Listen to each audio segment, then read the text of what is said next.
This was a letter first to Denzel Washington. I was doing an event. I've been a community activist since I've come home, philanthropist to the best of my ability, doing scared straight, different things of that nature, as I'll discuss later. Denzel Washington has actually been like my favorite male actor since I was like 13, 14 when I saw Soldier Story. And every movie has almost been this same character all the way down to the process of Othello. Not Othello, what did he just do? Macbeth, the tragedy of Macbeth. And he's always been a fighter for the underdog and taking up and not allowing people to do anything. It's for some of your equalizers or some of my favorite movies as well. My name is Mo Better. They started naming me Mo Better when I was 16. I guess it was after Mo Better Blues. And again, every movie since then I've watched and become a fan of it. But in communicating with Antoine Fisher about my story, he said he would contact you, whether he did or not. I don't know what happened. I know you busy, but this letter was to you through Antoine Fisher. Whether he sent it to you or not, I'm sending the video out now. Next, it went to Steve Harvey, and I ran into an aunt of Steve Harvey's. Then I communicated with the nephew of Steve Harvey, and you got a letter sent to you directly to you, then one through your nephew, and allegedly, one through your aunt. And I've been watching you, man. When I was in the joint, I was doing 165 years of life. I love that you was from the city. I watched your grind from when you was homeless, didn't have anything, going through all these situations. Man, I was in the joint. You was in a better situation than I was. You know what I mean? For real. And meeting the people that I did, I said, man, this is not coincidental. And I talked to the nephew and your aunt, a deep friend of the family, and different things of that nature, and give them my story. And that story changed. This letter changed to you. And then I became associates with Kim Kardashian on Twitter. Then I actually and I see the fight that she does for the injustices for the people that's in the joint. I see who else was it? I actually talked to Isaac Wright Jr., the attorney, the guy that was in the joint, and 50 Cent helped him get out of jail. I actually talked to his law firm about the story that I'm dealing with and going through. And I haven't heard from anybody, so I decided to take it another route. Now, I look at Denzel, how you helped, you helped so many people. I watched some of the things that you do a lot. Study you again, you're my favorite male actor. You helped from Black Panther, helped him do different things of that nature. You go to colleges and you speak. I love it. I'm not an actor though. Steve Harvey, you had the show. You can have who you want to have on your show. You know what I mean? I see the guy dipping the Oreos. You know what I'm saying? The guy skating and they on the show and doing different things of that nature. Kim Kardashian, you help the people. A lot of the people you help, man, in each one of these capacities are people that are famous, people that are doing things of that nature. I don't do any of those things, man, but I'm in a very serious situation about my life. You know what I mean? Like many others, but I'm shooting out to you because I found ways to get you and haven't been able to contact you, so I'm going another route. So I hope that all is well with each and every one of you in this plight of assistance. First thing is first, I'm not asking for one dime from anybody. I'm just asking for the direction. Please hear my story. This is in short, so this won't be long. My name is Maurice Marvin, and I just turned 51 February 21st. I was born in Garden Valley Projects, you know what I'm saying, one of the worst documented projects, especially of its time, after the riots. You know what I mean? This is in Cleveland, Ohio. I moved to 105 in St. Clair in 75. I came up in an abused home as the youngest of 5. Over a period of time, I became what I hated. I became an abuser. However, bullied bullies, but I was still a bully. Because I was never loved, I had a resentment towards life, so it allowed me to become the monster that people tell stories about in the streets, and ended up in a joint on multiple occasions. On my third sentence, I faced 165 years to life. Over a period of time, and as laws changed, God allowed my time to be broken down to 18 years to life. My release date was the year 88. I did everything I did on the streets in the joint. I never wanted to be what I became. I was manufactured through my hardships. I was the most loving little boy that you ever wanted to think of. And I remember me. And I always remembered him. So I was sort of like a Robin Hood when I was in the streets. I got into a situation in a joint that was going to have me in a penitentiary for the rest of my life. You know what I'm saying? If I didn't change, because you can't do nothing to Maurice Smallberry more better. And I had to handle that. But thinking about my children, that night, I just came from the hole, and I didn't even pack my stuff up because I know what I was doing in the morning. So I got my stuff on the crate outside my cell, and I was watching a movie, and it made me think about my kids. It was actually Blow. I wrote about it in my book. This should be coming out this October. I'll be home 18 years. That night, I prayed to God in tears that if he made a way out for me, that I would change my life. A way was made for me. I kept my promise to God, began to change my life. I began to put on plays, did Scared Straight, finished my education and double majored in psychology and theology when I was in a joint. But I really got into those things, honestly, because I wanted to prove God wrong. Because how could you tell me about a God of love, but you abuse me on the way to service, you abuse me on the way home, then all the situations that I've been through in life, then I wanted to know how people could do the things they did to kids. So this is why I got in, but then I learned so many powerful things that helped me and assisted me in changing my life and do some of the things that I do today. Police can vouch, you know what I'm saying, some stories, people came to parole for me, you know what I'm saying, that by the grace of God, not me, I've stopped riots in malls by communicating with people that knew of my history and knew me now. I've stopped school fights and gang wars. But all people still see is me, what I went to the joint for. You know, I robbed the feds and kidnapped the DEA. I got caught with 5 keys and a whole bunch of money. When I got stopped, I didn't stop. I robbed the feds and kidnapped the DEA, the people that stopped me. You know what I'm saying? And that's all people can recognize. They don't see any of the good in me. They don't see anything it is that I do. Now in today's times, 3 days after I buried my mother, the only family member that loved me, and it was a contradiction, like I state, but again, in learning psychology and theology, I understand that my mother loved me the best way that she knew how, and it helped me change. 3 days after I buried my mother, a female introduced herself to me. Trying to fill a void I lost with my mother, I fell for everything she said, especially when she told me, you know, me and your mother's birthday 5 days apart. We were baptized in the same pool on the same day in the same building. God put us together. In my head and in my heart, man, I was off the streets and telling my mother I was coming to be good.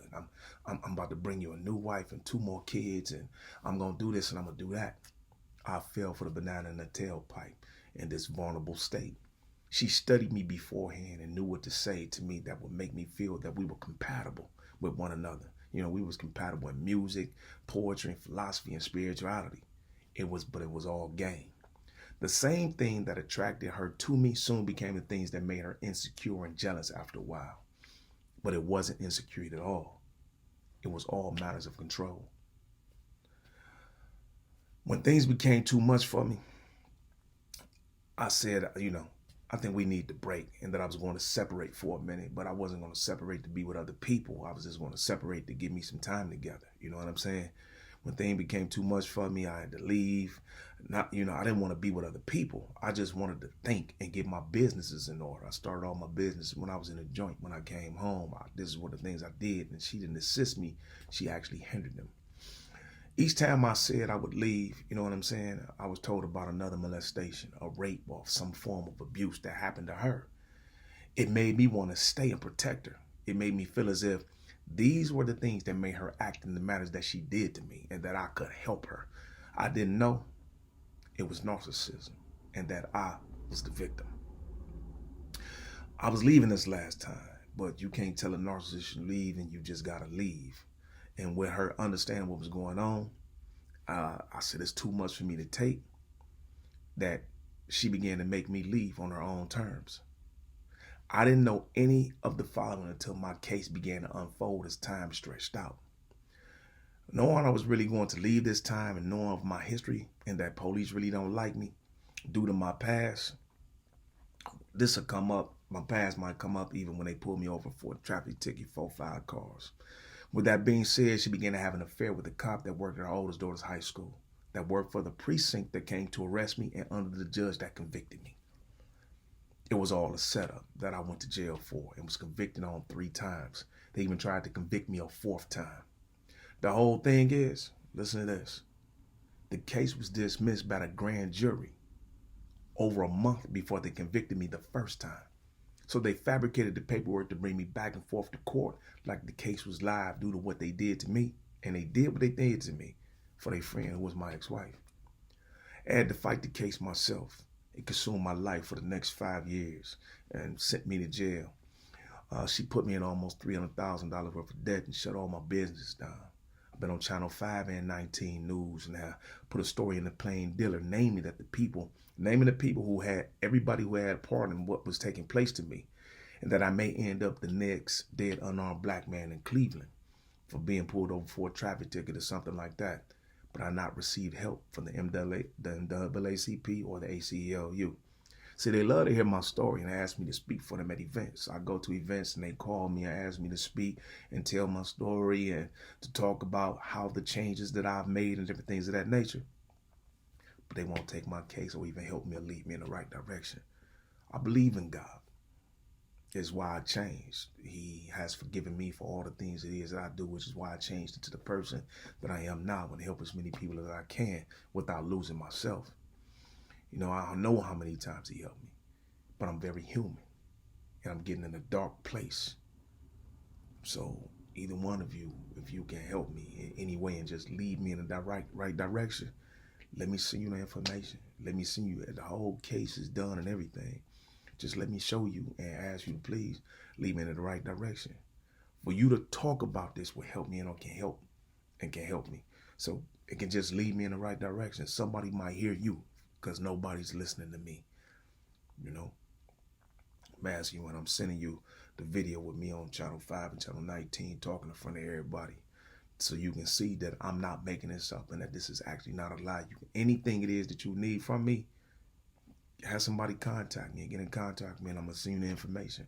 Everything is you need beyond this point right here. So I'm going to ask you, man, I need your help, man. Please help me. Anybody. Help me make this go viral. I downloaded the piece from YouTube that I sent out before, previous to this situation. You only have to look at the first 15 minutes of it to see and listen to everything that I'm talking about. They had me in front of Channel 5, Channel 19, all the top prosecutors, all the top judges who actually did nothing. You even hear me calling names out while I'm there. And I had a bunch of backing behind me, NAACP, the ACLU, but none of them did anything beyond having me present at a situation to show that judicial corruption is real. And this is why I need your help. So again, you can listen to the first 15 minutes of this and see me speaking, or you can listen to the whole video where I actually begin to show the paperwork and everything that's going on to let you know that I'm not making this up.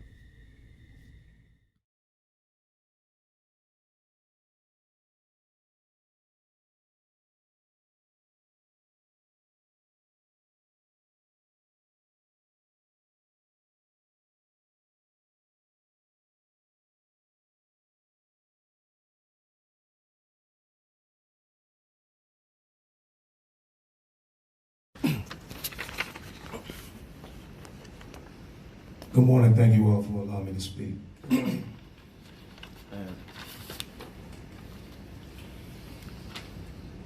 Lord Ogden coined the phrase that says power corrupts, but absolute power corrupts absolutely. And that's what I believe the situation is dealing with returning to the judicial system of the day. So a lot of the living conditions that people are complaining about here in the county jail, and from which I just left, is based on the judicial system. It's you're overcrowding people. You're piling people on top of people for no apparent reason. I've seen people in here go to 9 different pre-trials.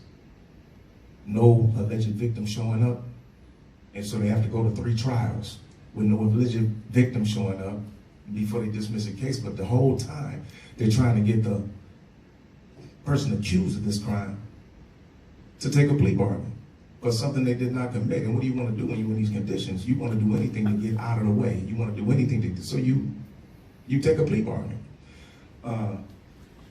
When I'm talking about Lord Ogden, and say this, a lot of people need to be aware with Title 19 or Title 18 of the USC, Section 1621, concerning neglect to protect a person by under oath and but not limited to. Title 42 USC, Section 1986, where a person having knowledge of the law, the power to stop a wrong, and the duty to prevent a wrong from being done is liable for any failure to act. And I think a lot of the judges need to pay attention to this, and a lot of us need to learn what's going on so we will stop falling for what's being done to us.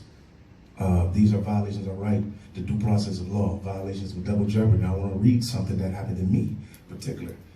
I filed a motion to dismiss on the grounds of double jeopardy and cruel and unusual punishment. And I sent this, and I don't mind saying names, I sent this to Judge Ambrose, who's supposed to be so fair. You Honorable Judge Ambrose denied this motion spoken about on 1/16/2019 on the grounds that there is no indication that the offense identified in the indictment in the case is the same offense adjudicated by the Cleveland Municipal Court. So I rebutted that with 3. The motion itself, stamped and dated 1/11/2019, is Exhibit B, page 3, paragraph 2, clearly states the municipal court judge Cassidy erred when she found the accused to be in violation of his community control on hearsay and found him to be guilty before the accused was offered an opportunity to prove his innocence in common police court before the Honorable Judge Dick Ambrose, which contradicts the reason you denied in showing proof of the accused's argument that the violation of this right to be free from cruel and unusual punishment and double jeopardy has been imposed upon him in Judge Cassidy's courtroom for the exact same case of violation of a temporary protection order that is in your courtroom, which make a conviction of any sort in your courtroom triple jeopardy. And further violation of the accused state and federal rules of procedure and state and federal constitution be free from cruel and unusual punishment, double jeopardy, violation of accused right to due process of law, but not limited to. What makes this so bad is that I'm one of many, many people that are going through this, and I contacted the media and said, please come in here if they allow you to pick one. Pick a floor from top to bottom, 3 people of each pod, and you'll find the same situation going on that's not being handled and not being taken care of. I just got out of jail February 11th for this, but the killing part is this right here. Let's read this. Furthermore, the accused has spoken of and was proven violation of state and federal rules of procedure, state and federal constitutional violations, code of ethics, and more. And since the accused has been released, he has found more proof that there has been hidden this collusion against him, that this case that I've been convicted on 3 times has been dismissed since August 15, 2016. So I was convicted 3 times for a case that does not even exist. And I've been continuously brought back and forth to court as if the case was alive by those who are supposed to protect me, those who are supposed to be of justice, those who are supposed to abide by the Constitution for the United States of America. And I sent this to my administrative judge early, who did nothing. One of the guys who committed suicide here, I'm a case manager. I talk to him every day. And a few things happen that are beyond you, beyond self, beyond your schooling, beyond what you're able to do. And this man actually committed suicide while he was in the house. His mother passed away, and his daughter was molested. And he didn't even take drugs. He wasn't here on drugs. But he said, I would rather die to not see what is continually being taken from me than to see it and depend upon those who are of justice that are doing nothing for me. So this is the problem with the justice system. You have the right to correct a wrong when you see it, and many of you judges are doing nothing. Correct that. Abide by the Constitution that you swore on oath of office to abide by.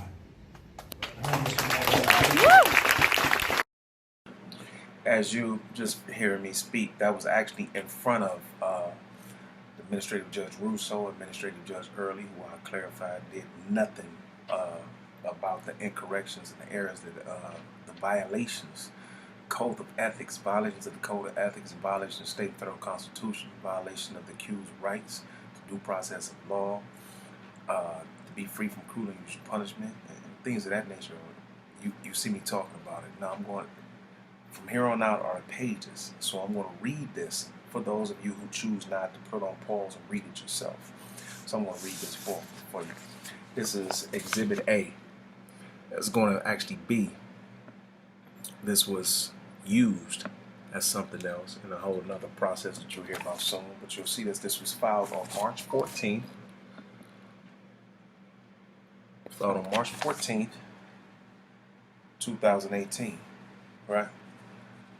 This is, no, 2019, please forgive me. And you'll see that this is to Judge Dick Ambrose. This is a motion for reconsideration to dismiss on the grounds of double jeopardy and cruel and unusual punishment. Now, the reasons are as follows. In the matter of justice, all accused have the inalienable right to state and federal rules of procedure, and as well as the inalienable right to the state and federal laws of the constitutions, to be faced with all of the evidentiary issues presented against them in a court of law, the right to effective assistance of counsel, due process of law, and but not limited to, the right to be free from cruel and unusual punishment. These are the United States Constitutional Amendments 1, 5, 6, 8, 9, and but not limited to 14, and Ohio Constitutional Articles 1, Sections 1, 2, 5, 9, 10, 16, and 20. Now, Article 1, page 1, it says, the accused filed a motion to dismiss case number CR-18-628340-A on the grounds of double jeopardy and cruel and unusual punishment, being that Judge Cassidy in error violated accused of his community control not once but twice for allegedly catching a new felony, but not limited to.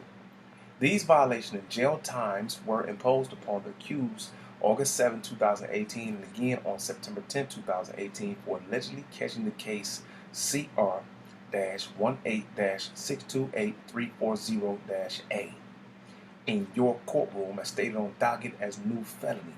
See Exhibit A, docket sheet, from dates 8/7/2018 to 9/10/2018. This is Article 2, page 2, same page.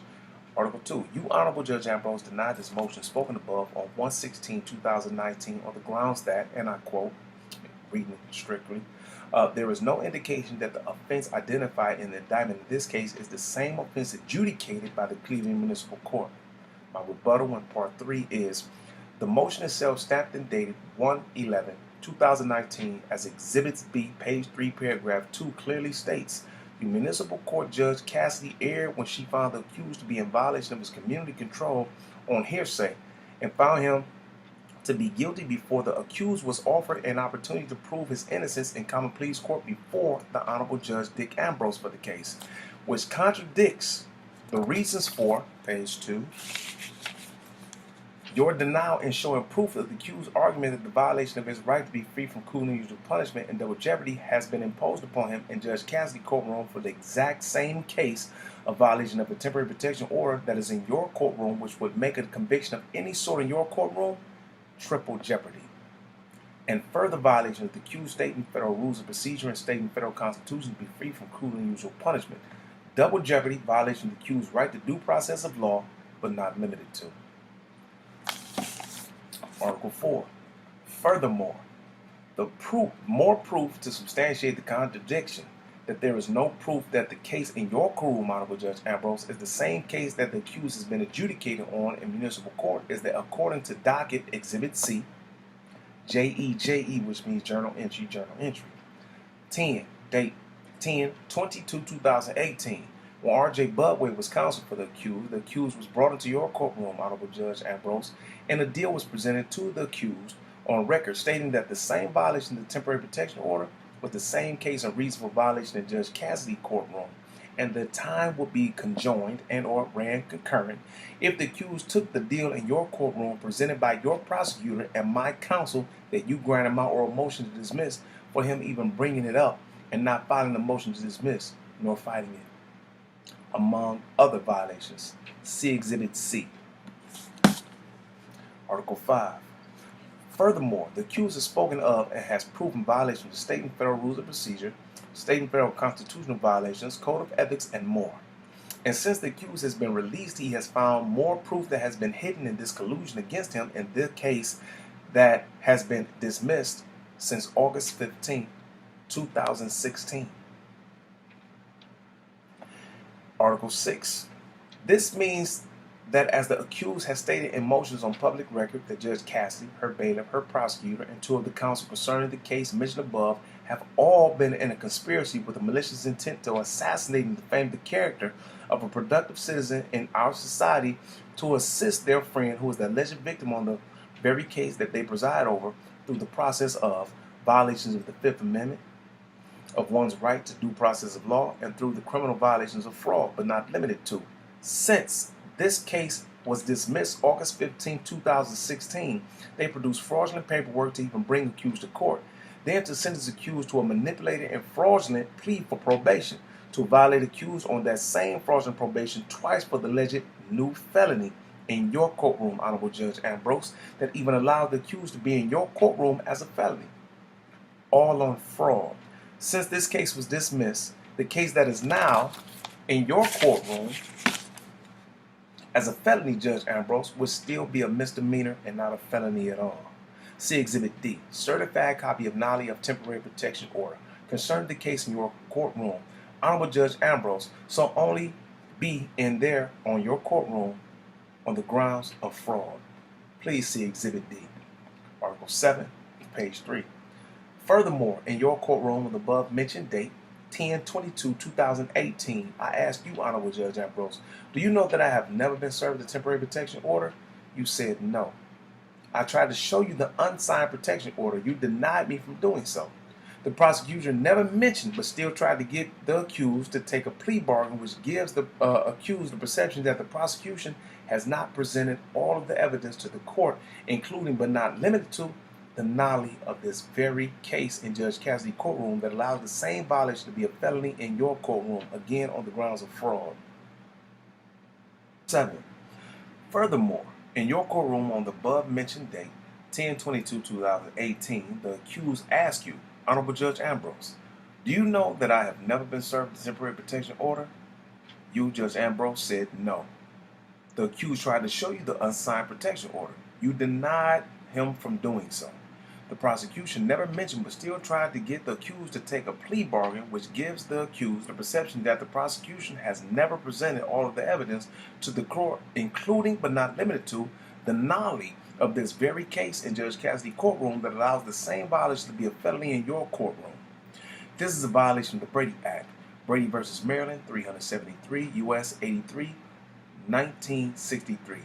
You'll see that the conclusion of this is ceased. The conclusion is the accused is being asked that this case needs to be dismissed.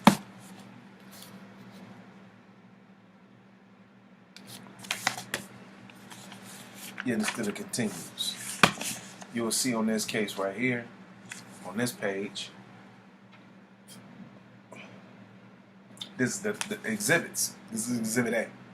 When you see Exhibit A, you'll see that there's a box on here. You see that box? And you'll see that the accused was brought to court and the community control, the probation officer, was asked to be there, but denied to be there because she did not want to be a part of the collusion and the corruption and the fraud that was going on. You'll see that on 8/7/2018, you'll see it right up at the top, as soon as the line starts, you'll see that the accused was given 20 days, but was never found guilty on the case on a new felony. So, going through, the accused was found out that the Judge Cassidy's bailiff, Emily Grantones, you know what I'm saying, was actually went to school or something like that with the alleged accused, ex-wife. So they were manipulating situations on this. So I found this out and I wrote the judge and I told the judge, hey, if you continue with this case, this is an ethical violation, but you continue being that your friend, your bailiff, is friends with the ex-wife. And they brought me back to court. You will see it on 8/21/2018. And when I got into court, they were quiet. They weren't saying anything. And I said, well, listen, are you going to release me? Are you going to let me go? I said, well, listen, I mean, did you get the letter? And when I asked, did they get the letter? So this would not be presented in public. The judge actually shut the court down, shut the video off, and sent me back. And you will see here, like when you go 8 sections down from the first one on 8/7/2018, you go 1, 2, 3, 4, 5, 6, 7, 8. You will see here. Remember, I'm asking, can I get out? But you will see here that the judge actually put on the paperwork that I asked for a continuance, not to be released, but that I asked for a continuance to go back to jail and finish my jail time when I'm in here innocently, knowing that I did nothing at all. This is the fraud that's going on down here by a judge. Now, after this comes out, you will see that I actually came back. I was released on August 27th, I believe it was. I was released on August 27th. And I was brought back 10 days later, or 13 days later. I was brought back 13 days later on 9/10/2018 and given the rest of the 6 months, the 154 days that was left in the 6 months on a case that doesn't even exist. It's all on docket. This is something they don't believe that, a black man is supposed to do. Know what's going on. When you look at this, you'll see Exhibit B that I'm talking about. This is the original motion that I sent in, right? You'll see the filing date on there. And I state the dates and the times on there. This is a motion to dismiss. This goes to Judge Dick Ambrose. And you'll see on there, page 3. 1, 2. Page 3. Paragraph 2, and it clearly states, what is clear from the record in Muni Court is there was no proof at all that the accused violated his community control on anything other than hearsay. The municipal court trial Cassidy erred when she found the accused to be in violation of his community control on hearsay and found him to be guilty before the accused was offered an opportunity to prove his innocence in common pleas court before the Honorable Judge Dick Ambrose for the case. Right there. Now, how can he say that there's no way that he can tell? Let's go back. How can he say there's no indication that the offense identified in the indictment in this case is the same offense adjudicated by the Cleveland Municipal Court? I stated in the motion that he denied. It's on a journal entry, right? Didn't I show you the docket sheet that he also has? That he refused to show and refused to do anything about? Right? Now, let's get to this last part. When he said there's no proof that it's the same, right? When you go to journal entry, day 10/22/2018, right?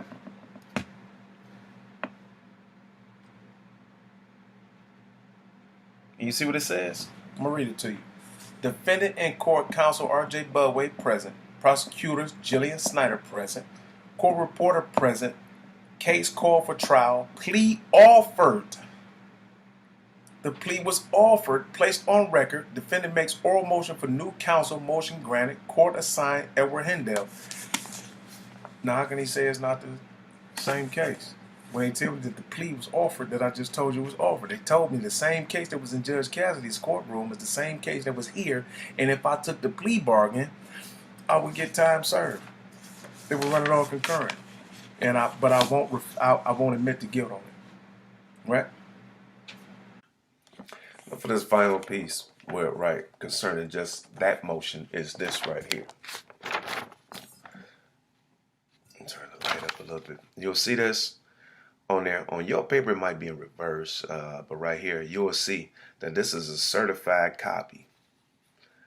This is February 27, 2019. You'll see right here that this has actually been signed by the judge and magistrate. This was given to my counsel, Kalita Sims, because it was nollied by the grand jury. This means dismissed. You see the date here is August 15th, 2016. Yet, My counsel that I had at the time, Kalita Sims, nor the judge, Cassidy, the prosecutor, none of them explained anything to me that my case was dismissed. But in order to move forward, I just got a scholarship. I went and got my license to be a case manager. And an organization saw that I did good, or felt that I did good enough to where they said, man, you need to start your own practice. So they give me a full ride and a scholarship for psychology. So I'm explaining to my counsel and the judge, listen, I just want to move forward with my life. I didn't do none of this. I'm never going to see her again. I'm good. I don't want, I'm all right. I just want to move forward. Let's keep going. She can do her and I'm going to do me. So they told me they would give me time served for for this felony. They told me they would give me time served for it. So I copped to get time served, but because on a scholarship, you can't have an open case and you cannot be on probation. At this time, I still don't know nothing about my ex being friends with the judges and the bailiffs and that they're manipulating all. I don't know none of this right now. I just want to move forward with my life. So I take the plea bargain, time served. But when I get in the courtroom, Judge Cassidy gives me 2 years probation. That kills me from being able to register as a case manager now, and that killed the scholarship for psychology to go and start my own practice. None of them told me what was going on. So they gave me 2 years paper. In the process of the 2 years paper, they violated me 2 more times for violations of a temporary protection order that I never did. All out of anger. Again, look at the case. You will see what's going on. So people talk about the living conditions of the county jail. It's not the living conditions. The living conditions, I'm going to say this. The living conditions are where they are because the judicial system is still corrupt. It didn't end with Jimmy DeMore. It changed faces and names, and now they got to the degree to where, guess what? They feel that they can do what they want to do. As stated in the beginning article, what did I say? Lord Ogden coined a phrase that says power corrupts, but absolute power corrupts absolutely. And until you find out what they're doing and see what they're doing and find out and be able to take their immunity with Title 18 and Title 42 of the USC, they'll continue to do what they do. So I want to expose this and get this out because guess what? I'm not the only one. Strength is in numbers, especially when it is of quality of the quantity. You see what I'm saying? We got to do this right. Let it do everything it is that they're doing in the process of the Constitution that they're not doing. Take care.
This is also so nothing will be lost in translation. This is one of the motions that I filed to Dick Ambrose. And you'll see it was stamped and dated on the 31st. And also in March. And this is a motion. This is a motion for clarification from counsel. His name at that time was Jen DeCaris. Jen M. DeCaris to client. And I'm asking for information that somebody's giving me. This is actually my 7th attorney.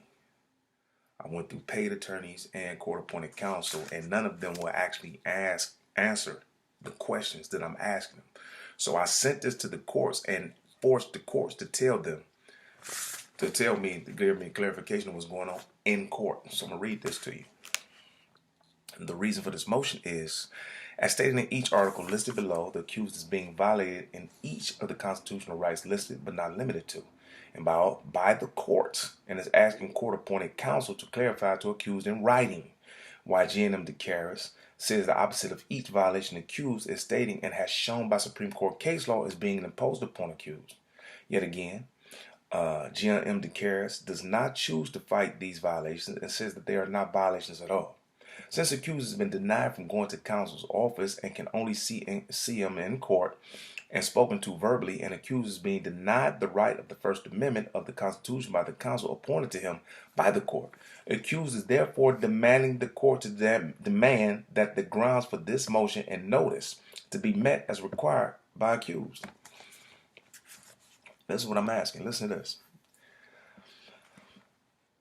I, Maurice of the Marbury family, in whom you have been appointed counsel for concerning case number CR-18-628340-A in the courtroom of Dick Ambrose. 2. You, G&M DeCaris, have told accused verbally that there was no double jeopardy in the initial case of 2015 CRB 026602, as in the same case with 2015 CRB 026606 in Muni Court that caused this same case in violation to be a felony in Dick Ambrose courtroom. Please explain on paper, not verbally, and in at least 2 case laws of the Supreme Court, so there will be no loss in translation nor definition to show that what you are saying is true and by law, and that contradicts Ohio versus Eugene Marks 2015, Ohio-4179, to where accused was sentenced to not once, but 3 times on a case that was dismissed a month earlier. 3. You, Mr. G&M DeCaris, said that what Marilyn B. Cassidy did in sentencing the accused twice for the same case that is now in Dick Ambrose's room is not double jeopardy, and therefore would not be another violation of accused right to be free from double jeopardy, cruel and unusual punishment, and a triple jeopardy if found guilty in Dick Ambrose courtroom. Please explain on paper and in at least 2 case laws of Supreme Court, not verbally, so there will be no loss in translations nor definitions to show that what you are saying is true and by law, and that contradicts Ohio versus Eugene Marks 2015, Ohio-4179. You, Mr. G.M. DeCaris, said that accused had 2 separate cases in Marilyn B. Cassidy courtroom, and that one was dismissed when accused agreed to the manipulated plea bargain. Could you please explain this again, and by show of court docket on paper, not verbally, and in at least 2 case laws of Supreme Court, so there will be no loss in the translation or definition, and that the case was dismissed August 15, 2016, but accused was not manipulated to take the plea bargain until a month later in September of 2016. Your timing does not add up, sir. 5. You, Mr. G.M. DeCaris, continue to call accused in voicemail or in person at court, but have denied accused from coming to your office, as you have stated to accused, I have so many clients, which only allows you to see accused in court without ever being able to sit down to plan a strategy to fight the fraudulent cases presented against the accused and to thoroughly examine all the evidence accused has to prove his innocence. This is actually ineffective assistance of counsel. Accused can only see you in court and is grounds to be dismissed as ineffective assistance of counsel. as well. 6. You, J&M DeCaris, have yet to fight the motion for reconsideration to dismiss due to double jeopardy or cruel and unusual punishment that contradicts Dick Ambrose's reason for dismissing of the initial motion. Please explain on paper and in at least 2 case laws of the Supreme Court so there will be no loss in translation, nor definition to show that what you are saying is true and by law. See Exhibit A, motion for reconsideration to dismiss on grounds of double jeopardy and cruel and unusual punishment, including the original motion to dismiss that was denied, the docket sheet, and certified copy of the case as being nolly. 7. You, J.M. DeCaris and Dick Ambrose fear being recorded by accused and state that accused nor anyone in the court to witness for accused can record. You and Dick Ambrose state that it is a violation of client counsel rights and privileges. Please explain why you both fear being recorded if your aim is for the justice to be done, even according to accused. The accused has nothing to hide. You, Mr. J.M. DeCaris, and Dick Ambrose are not lying, nor violating the accused's rights, and are abiding by your oaths of office, your performance bonds, and the Constitution for the United States of America, which is the supreme law of the land, which also entails the right to freedom of press and the business of accused as press. Please explain on paper and in at least 2 case laws of Supreme Court so there will be no loss in translation nor definition to show that what you are saying is true and by law, contradicts the Constitution and the rights of the accused. See Exhibit B, Articles of Organization for a Domestic Limited Liability Company, with one of the purposes being media, press. Since no law can contradict the Constitution, you, Jim DeCaris, and Dick Ambrose are continuous violations of the First Amendment of the Constitution for the United States of America, and that Free Press Clause protects publications and information and opinions and applies to a wide variety of media. In Neer versus Minnesota, 1931, and New York Times versus United States, 1971. The Supreme Court ruled that the First Amendment protected against prior restraint, pre-publication, censorship in almost all cases. The Petition Clause protects the right to petition all branches and agencies of government for action, in addition to the right of assembly guaranteed by this clause. The court has also ruled that the amendment implicitly protects freedom of association. 8.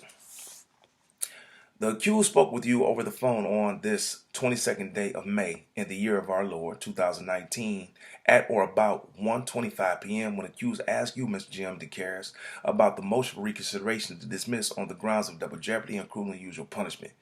You stated that this motion should not be heard because accused wrote the motion, and that Dick Ambrose said that it would not be answered and that you do not desire to fight it. That was never mentioned on the record by Dick Ambrose. You may, however, deny to fight it, which substantiates your ineffective assistance as counsel and part of your collusion. Again, please explain on paper and at least 2 case laws of the Supreme Court so there will be no loss in translation nor definition, and produce the tape recorded in court that states this, and or the transcript. 9. Jim DeCaris, you have been told by the accused that he has never received a protection order. Yet you, Jim DeCaris, have not one time spoken about how accused rights of this denial of accused right to due process of law has been violated, nor have you spoken about fighting it nor for it. As the paperwork has been manipulated, as spoken about in Article 2 of this notice, even if they can produce the paperwork with a forged signature of accused on it and the accused right to due process of law was denied, according to Ohio Revised Code 2919.26 and 3113.31, and that if the court issues a temporary protection order under this section as an ex parte order, it should conduct as soon as possible after issuance of the order a full hearing in the presence of the alleged offender, not later than the next day on which the court is scheduled to conduct business after the day on which the alleged offender was arrested or the time of the appearance of the alleged offender, pursuant to summons to determine whether the order should remain in effect, be modified, or revoked. The hearing should be conducted under the standards set forth in Division C of this section, Articles D1, 2B, Titles 27 through 41 of both Ohio Revised Codes. This right of accused was also denied and violated. Yet you, J&M DeCaris, do not speak of any of these violations but still desire to go to trial. Why? Again, please explain these things to accused in writing, not verbally, so there will be no loss in translation or definition, and with at least 2 Supreme Court case laws that will contradict this to show that what you are saying to me is truth and by law. You will see it as a thing is documented, and you'll see this notarized. You see the paperwork there, and guess what you'll see? You'll see my articles of incorporation of a limited liability company, Mo Better Publishing Productions LLC, which is actually media and press. So how are they denying me to do anything in the courtroom? Again, unless they are lying. This is, I'm actually on my 8th attorney through the process of paid attorneys and court-appointed counsel who all quit my case. They all quit, and or I have to fire them for ineffective assistance of counsel because these are the questions that I'm asking. These are the questions that I'm asking. Again, you will see this in Article 2 of the affidavit, like I said, or the motion, like I said.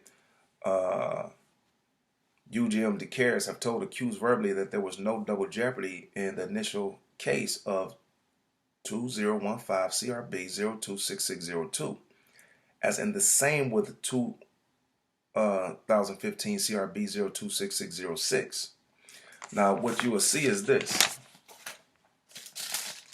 This is the fraud and the manipulation.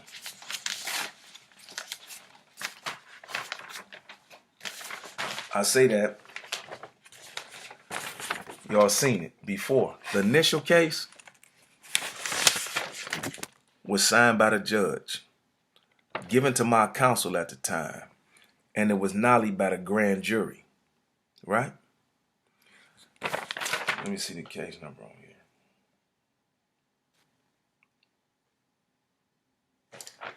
This is the exact same case number, the exact same ticket. However, when they find out that they are alleged okay, they are okay with the alleged victim. Same case number, same absolutely everything. What they did was created fraudulent paperwork to bring me back and forth to court like the case was live and convicted me 3 times for it. A case that does not exist. This is why the counsel keep quitting. This is why my case has been lasting going on almost 4 years now, because I would not cop a plea to what's going on, because I continuously demand that my attorneys ask the questions that I'm asking them to be asked in court. This is what's going on right here.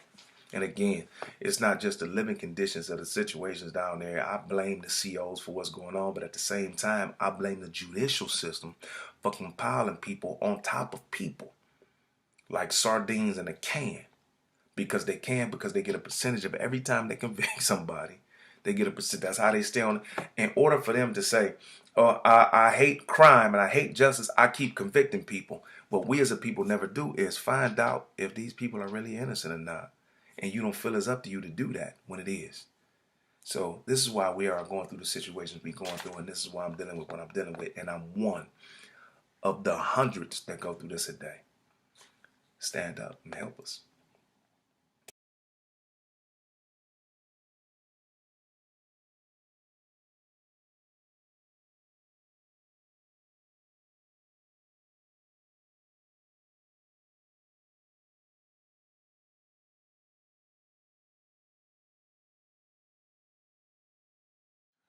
This is an excerpt from my book, copyrighted in 1998.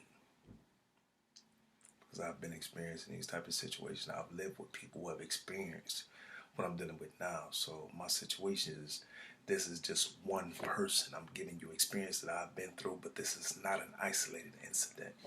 This excerpt from my book, Isolated Thoughts from the Mind of a Convict. This piece is called The System That Betrays You. There are many causes to defects of why many others and myself committed some of the crimes we did. Some of us committed crimes that situations in our lives merited, and some of our lives were forced upon us by societies. However, some of us are just bad people. But am I a bad person? Because theft and narcotic sales were my only trades when my teachers were pimps and pushers. Do you blame me or my teachers? If reared from infancy to dance as the gazelle does and to speak as elegantly as kings and queens of those of prominence, would not my teachers be credited as well? If so, then let there not be a turning of the shadow in instances. A boy is reared and becomes the man he was taught to be in a society established by a society. Because of the causes he was taught by, the effects give him the label criminal from the very ones who initiate his outcome. Not really a bad person, but one who has been reared and trained wrongly, never has the initiations of his actions questioned, but is sent to a place that a higher society calls correction for the effects of the reactions they look for and caused. Thousands of times a day, that's not really bad, but a person who may really have just been made a mistake or bad choice by doing what he was taught is placed in an environment that he is told will help him, and that the media portrays as heaven after sin. In this environment, this person who the majority of the time only made the mistake of becoming a product and or victim of the environment he was placed in is exposed to some of the worst atrocities of human barbarism ever performed on the planet, forcing this possible once kind and misled heart to become callous and hold malice with the forthright, maybe even as your next door neighbor, but manufactured straight from the system that betrays you.